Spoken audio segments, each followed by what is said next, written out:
озмуни ҷумҳуриявии шоҳномахонӣ як муҳити маърифату фарҳанг ва ҳисси худшиносиву худогоҳиро дар дили хурду бузурги сокинони кишвар ба вуҷуд овард. масъулини мақомоти иҷроияи ҳокимияти давлатии ноҳияи Фирдавсӣ ҷамъбасти даври ноҳиявии озмуни ҷумҳуриявии шоҳномахониро дар муассисаи давлатии таҳсилоти миёнаи умумии гимназияи рақами 74 дар вазъияти тантанавӣ ташкил намуданд. дар чорабинӣ намояндагони мақомоти иҷроияи ҳокимияти давлатии ноҳияи Фирдавсӣ, масъулини бахши маориф, аъзои ҳакамони озмун, омӯзгорону хонандагон ва иштирокчиёни озмун ширкат варзиданд. масъулин дар ифтитоҳи чорабинӣ баргузории чунин озмунҳоро дар боло бурдани донишу маърифат, тафаккури зеҳнӣ ва ҳисси худшиносиву худогоҳӣ ва арҷгузорӣ ба таърихи пуифтихори миллат муҳиму муассир арзёбӣ намуданд. бино ба иттилоъ, дар даври ноҳиявии озмун беш аз 700 довталаб маҳорат санҷида, 38 нафар ба даври шаҳрӣ роҳ ёфт. به نام خداوند جان و خیرت کزیم بدتر اندیشه بر نگذرد. خداوندی نام و خداوندی جای، خداوندی روزی دیهو رهنمای. خداوندی کیهان و گردان سپر، فروزنده ماه ناهید و مهر. زینام و نشان و گمان بدتر است، نگارنده‌ای بر شدن گوهر است. дар даври ноҳиявӣ хонандагони муассисаҳои таҳсилоти миёнаи умумӣ, донишҷӯёни муассисаҳои таҳсилоти ибтидоӣ, миёна ва олии касбӣ, омӯзгорони ҳамаи зинаҳои таҳсилот, калонсолон, намояндагони касбу кори гуногун ва дигар табақаҳои аҳолии кишвар, ки дар ҳудуди ноҳияи Фирдавсӣ иқома доранд, ширкат варзиданд. ғолибони даври ноҳиявӣ дар вазъияти тантанавӣ аз ҷониби намояндагони мақомоти иҷроияи ҳокимияти давлатии ноҳияи Фирдавсӣ бо мукофотпулиҳо сарфароз гардонида шуданд. ز شاهنامه گو که پرآوازه است، جهان را کهن کرد و خود تازه است. در دور ناحیوی آزمون جمهوریوی شاهنامه خوانی تمام مهارت و ملکه خود را به حیث حکمان نشان داده سزاوار جای سیوم گشتم. من مینداری خیش را به اساسگزار صلح و وحدت ملی، پیشوای معظم ملت، پرزیدنت جمهوری تاجیکستان محترم امامعلی رحمان میرسانم که برای ما خوانندگان و نورسان چنین آزمون ها را راه اندازی می نمایند و ما می توانیم که در این آزمون ها سطح و سویه دانش خود را سنجیم و صیقل دهیم. گذراندن همین آزمون شاهنامه خوانی از آن عبارت است که ما باید تاریخ 6000 ساله پیش مردم خود را به مردممون بازرس کنیم تا آگاه باشیم که چقدر تاریخ قدیمه داریم.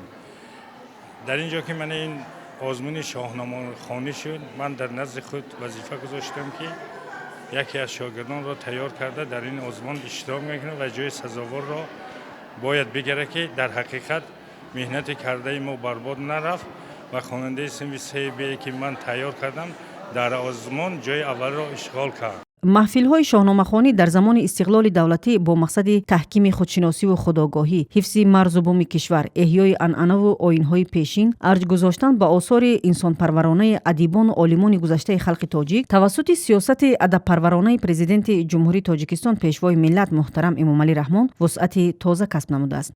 با دستور و ابتکارات بواسطه پیشوای معظم ملت محترم امامعلی رحمان طی سالهای اخیر ما می‌بینیم که در راه خودشناسی و خودآگاهی، حفظ ارزش‌های ملی و منافع دولتی و روی آوردن نسل نورس و جوان و عموما قشرهای گوناگون جامعه با کتاب، علم و ادب و اخلاق کارهای نظررس در این سمت انجام می‌شوند و تقدیم نمودن کتاب‌های تاجیکان علامه باباجان غفورов که تاریخ ملت را به تاریخ اصلی و اساسی خیش می‌پیوندد و تقدیم نمودن شاهنامه حکیم فردوسی توسی که سرتاپا ادب و اخلاق، فرهنگ ملی و حفظ اصالت ملی محسوب می شود از جانب رهبر دولت واقعا هم کار خیلی هم بی‌نظیر و ماندگار است و در صفحه های تاریخی با خطهای زرین از جانب عالمان و دانشمندان و فرزندان برومند این ملت این سنه حتما که نوشته خواهد شد و نسل های آینده از این عبرت خواهند گرفت.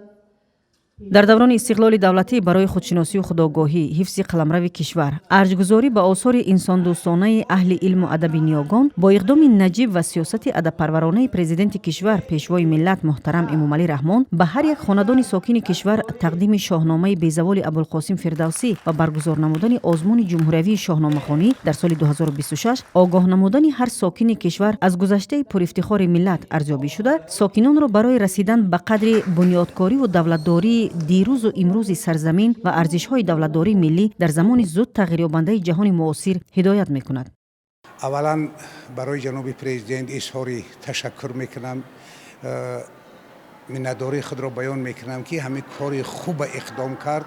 ин дар таърих мемонад, ки барои ҳар як хонадон ройгон шоҳномаро нашр кардану додан аз ин кори арзандатару савобтар намебинам дар ҳамин давр. ба ходимони дин, ходимони масҷид хитоб мекунам, ки дар суҳбатҳошон, дар гуфтуҳошон дар ҳама ҷо аз шоҳнома байтҳо бихонанд, иқтибосҳо биёранд, мардума ба шоҳномахонӣ ҷалб кунанд. шоҳнома аз аввал то ба охир ватандӯстӣ, ватанпарастӣ, одамҳоро ба некӯкорӣ, ба ҳунар, ба ҳама соҳаҳои ҳаёт даъват кардан асту ҷомеасозиву инсонсозӣ аст.